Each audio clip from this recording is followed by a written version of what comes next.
ನಮಸ್ಕಾರ. ಬೆಳಿಗ್ಗೆನೆ ಗಣೇಶನ ದರ್ಶನ ಮಾಡಿ ಡ್ಯೂಟಿ ಶುರು ಮಾಡಿದೆ. ಡ್ಯೂಟಿ ಮಾಡ್ತಾ ಮಾಡ್ತಾ ಒಂದು ಕಡೆ ಈ ಹೂವು ನೋಡಿದೆ. ಎಷ್ಟು ಚೆನ್ನಾಗಿದೆ ಹೂವು ನೋಡಿ. ಗಾಡಿ ನಿಲ್ಲಿಸ್ಬಿಟ್ಟು ಹತ್ರ ಹೋಗಿ ವೀಡಿಯೋ ತೊಗೊಂಡೆ. ಏನೋ ಹೂವು ನೋಡ್ತಾ ಇದ್ದಂಗೆ ಮನಸ್ಸಿಗೇನೋ ಖುಷಿ ಆಯಿತು. ಅದೇ ಖುಷಿಯಲ್ಲಿ ಮತ್ತೆ ಡ್ಯೂಟಿ ಶುರು ಮಾಡಿದೆ. ಡ್ಯೂಟಿ ಮಾಡ್ತಾ ಮಾಡ್ತಾ ಕನ್ನಿಕಾ ಪರಮೇಶ್ವರಿ ದೇವಸ್ಥಾನಕ್ಕೆ ಡ್ಯೂಟಿ ಬಿತ್ತು. ಎಷ್ಟು ಗಂಟೆಗೆ? ಬೆಳಿಗ್ಗೆ 9 ಗಂಟೆಗೆ ನಾಷ್ಟು ಟೈಮು ಕರೆಕ್ಟಾಗಿ ಡ್ಯೂಟಿ ಬಿತ್ತು. ಹೋದೆ, ತಾಯಿ ದರ್ಶನ ಮಾಡಿದೆ, ಪ್ರಸಾದ ತಿಂದೆ. ದೇವ್ರದ್ದು ಹೂವು ಸಿಕ್ತು, ದೇವ್ರ ಮೇಲೆ ಹಾಕಿದಂಥ ಹೂವು ಸಿಕ್ತು. ತಗೊಂಡು ಬಂದು ಗಾಡಿಗೆ ಹಾಕಿ, ಸ್ವಲ್ಪ ಚಿಕ್ಕದಾಗಿತ್ತು, ಹಂಗೂ ಹಿಂಗೂ ಅಡ್ಜಸ್ಟ್ ಮಾಡಿ ಗಾಡಿ ಹಾಕಿ ಡ್ಯೂಟಿ ಶುರು ಮಾಡಿದೆ. ಸೀದಾ ಬಂಡಿಮಂಕಳಮ್ಮ ದೇವಸ್ಥಾನಕ್ಕೆ ಹೋದೆ. ಆಷಾಢ ಮಾಸ, ತಾಯಿಗೆ ನೀರು ಹಾಕ್ತಾಯಿದ್ರು, ನೀರು ಹಾಕಿಸ್ಕೊಂಡೆ. ದೇವ್ರನ್ನೆಲ್ಲ ಜೋಡಿಸಿದ್ರು, ನೋಡೋಕೆ ತುಂಬ ಚೆನ್ನಾಗಿತ್ತು. ತಾಯಿ ದರ್ಶನ ಮಾಡಿ ಡ್ಯೂಟಿ ಶುರು ಮಾಡಿದೆ. ಸೀದಾ BHLಗೆ ಡ್ಯೂಟಿ ಬಿತ್ತು, ಒಂದು ಅಪಾರ್ಟ್ಮೆಂಟ್ ಒಳಗಡೆ. ಆ ಅಪಾರ್ಟ್ಮೆಂಟ್ ಒಳಗಡೆ ಹೋಗಿದ್ದೀನಿ. ಆ ಅಪಾರ್ಟ್ಮೆಂಟ್ ಹೇಗಿದೆ ನೋಡಿ.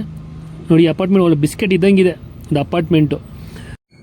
ನಂತರ ಮುದ್ದೆ ಊಟ ತಿಂದು ಒಂದು ಬಿಸಿ ಬಿಸಿ ಕಾಫಿ ಕುಡಿದು ಆಚೆ ಬಂದರೆ ಸಿಕ್ಕಾಪಟ್ಟೆ ಬಿಸಿಲಿತ್ತು. ಬಿಡಪ್ಪ, ಸಖತ್ತಾಗಿ ದುಡಿಯೋಣ, ಬಿಸಿಲೈತೆ ಅಂದ್ಕೊಂಡು ಡ್ಯೂಟಿ ಮಾಡಿದೆ.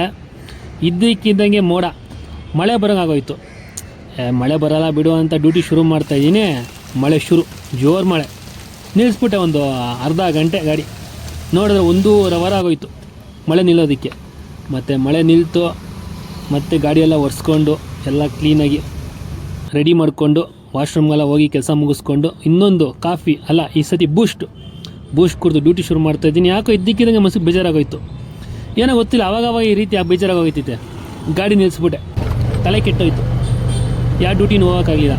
1-2 ಕಡೆ ಕರೆದ್ರೂ ಹೋಗೋಕ್ಕಾಗಲಿಲ್ಲ. ಯಾಕಂದರೆ ಮನಸ್ಸು ಸರಿ ಇಲ್ಲ ಅನ್ನೋ ಟೈಮಲ್ಲಿ ಹೋದರೆ ಪಜೀತಿ ಅಂತ ಗೊತ್ತು.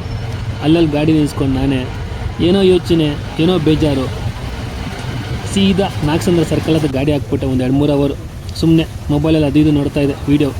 ನನಗೆ ಉಪಯೋಗ ಆಗೋಂಥದ್ದು ಸಿನಿಮಾ ಬಗ್ಗೆ ಈ ಸರ್ಕಲಲ್ಲಿ ಹಾಕಿ ಸುಮಾರು 11 ಬೇಜಾರಲ್ಲೇ ಮನೆಗೆ ಹೋದೆ.